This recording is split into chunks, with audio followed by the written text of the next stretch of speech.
안녕하세요.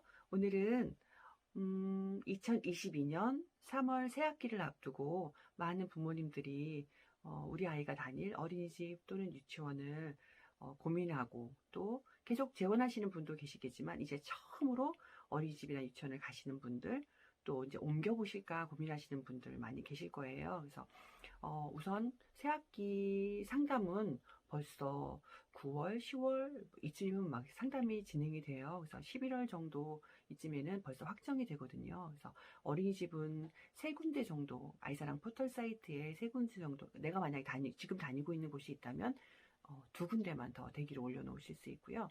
유치원 같은 경우는 처음 학교에 대기를 올려놓으셔서 지금 아무 데도 안 다니고 있다면 4군데까지 올릴 수가 있죠. 그래서 보통은 3군데 이렇게 올리실 수 있으시거든요. 그래서 올려놓으시고 상담을 받으시고 그 순위가 이제 되어서 이제 당첨이 됐다라고 하면은 확정을 받으시고 이제 새학기 준비를 하시면 되는데, 근데 어느 곳이 다른지 어떻게 다른지, 왜 어떤 집은 어린이집을 보내고 또 어떤 집은 유치원을 보내고 어떤 차이가 있는지 좀 궁금해하시는 분들, 잘 모르시는 분들을 위해서 영상을 준비했으니 한번 봐주시기 바랍니다. 우선 우리나라는 0세 태어나서 0세부터 학교 들어가기 전까지 7세 이전의 아이들은 어린이집 또는 유치원에서 다니면서 교육 서비스를 받게 되는데요. 두 곳 모두 국가 수준의 교육 과정인 그 교육 과정으로 아이들이 서비스를 받게 되어 있습니다. 유치원은 5, 6, 7세만 다니고 있기 때문에 누리과정, 지금도 이제 개정되어서 개정 누리과정이라고 하는 그 교육 과정을 가지고 서비스를 받고 있고요. 어린이집에 있는 연령도 마찬가지 5, 6, 7세는 똑같은 개정 누리과정을 가지고 교육 서비스를 받게 됩니다. 그 아래는 유치원에는 없는 연령이기 때문에 표준보육 과정이라고 하는 교육 과정을 가지고 서비스를 받는데, 이 교육 과정이라는 거는 특별히 이제 뭐 세부적으로 제가 또 이제 그거에 대해서 한번 말씀을 드리긴 하겠지만, 아이들이 어떤 체험 활동을 하든지 어떤 놀이를 하든지 그럴 때에 어떤 한 가지 과목을 가지고, 예를 들면 부모님들이 학교 다니실 때는 영어 시간이 되면 영어 선생님이 오시고 영어책을 펴놓고 영어에 대해서 우리가 알아보는 그런 시간들이었어요. 그런데 우리 아이들에게 지금은 의사소통 시간이야, 지금은 신체 운동 건강 시간이야 라고 해서 그 과목만 하는 것이 아니라 어떤 한 가지 놀이를 하면 그 놀이 안에 여러 가지 교과목들이 함께 포함되어 있는 거라고 보시면 될 것 같아요. 그래서 6가지 과목, 표준보육 과정은 6가지 과목이고요.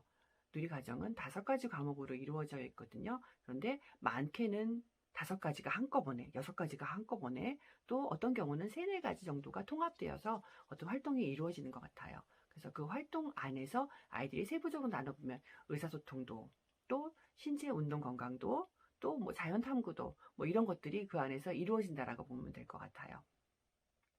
이 차트를 보시면 이런 식으로 이런 과목들이 이루어져 있다라는 거죠. 제가 한번 읽어보면 기본생활습관, 신체운동, 그리고 의사소통, 사회관계, 예술경험, 자연탐구, 이렇게 표준보육 과정이거든요. 근데 이게 누리과정으로 넘어가면서는 신체운동 건강이라는 부분이 기본생활습관이 없어지고 신체운동에 거기 건강이라는 말이 붙어져 있어요. 더 어린 연령일 때는 기본생활습관이 굉장히 중요하지만 이제 조금 더 컸어, 이제 5세, 6세, 7세가 되면은 기본 생활이기보다는 건강을 위해서 생활하는 어떤 그런 모습이라고 보시면 될 것 같아요. 그래서 이 2가지가 이어지고 초등학교 들어가고 고등학교, 중학교, 고등학교 이렇게 이어지는 모든 기간들 동안에 국가 수준의 교육 과정으로 아이들이 교육 서비스를 받게 된다라고 이해하시면 될 것 같습니다. 그래서 어린이집은 7시 반부터 7시 반까지 12시간을 운영하는데요. 그 중에 가장 필수적인 시간은 10시부터 4시, 한 6시간 정도 되죠. 6시간이 필수 교육 시간이라고 보시면 될 것 같아요. 유치원도 마찬가지입니다. 그런데 그 전과 그 이후로 아이들을 보육을 하는 곳은 어린이집이잖아요. 어린이집은 맞벌이 가정을 위해서 세워진 기간이기 때문에 특히나 그 기간, 그 시간 동안 12시간을 다 아이를 맡기고 아이를 보낸다고 하더라도 추가되는 비용이 발생하지는 않습니다. 그런데 유치원은 그 이후에 4시 이후, 정규 시간 이후에 발생하는 교육에 대해서는 종일반 교육 뭐 이래가지고 추가 부담이 되는 걸로 알고 있습니다. 어린이집과 유치원이 5, 6, 7세로 봤을 때요. 뭐 4세도 물론 마찬가지지만 유치원은 4세는 없으니까요. 5, 6, 7세 기준으로 말씀을 드리면 어린이집 같은 경우에는 방학이 없어요. 유치원은 방학이 있거든요.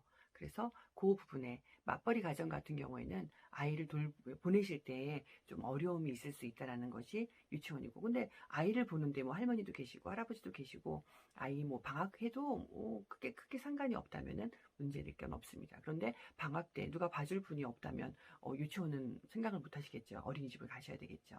그리고 운영 시간도 마찬가지예요. 어린이집은 12시간을 아이를 보낸다고 아침에 7시 반부터 부모님이 출근하시는 시간부터 퇴근하시는 시간까지 아이를 맡길 수가 있는데 그때 추가되는 비용은 따로 발생하지 않아요. 유치원 같은 경우에는 그렇게 만약에 아이를 보낸다라고 하면 추가 비용이 발생한다라는 거.